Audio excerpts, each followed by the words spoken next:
Ngayong araw, pag-usapan natin ang bagong labas na touring scooter ng Suzuki Philippines.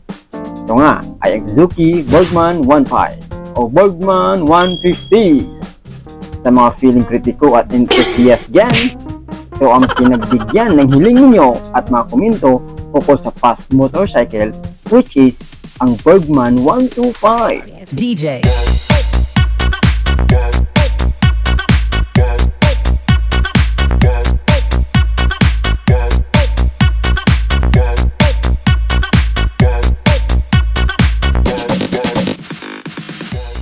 Ngayon kasi, sa dami at kumpletong features na, baka magtaka ka pa sa presyuhan niya.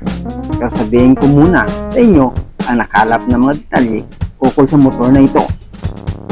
Ipot ito ng ABS at PCS o Anti-Braking System o Tracking Control System. Yan pa lang, palong-palo na! Dual disc brake na pala ito, mga feeling. Ang ulo nito ay hindi na rin tinipid dahil ang mga ilaw nito ay full LED na at may projector lampara pa ito sa gitna.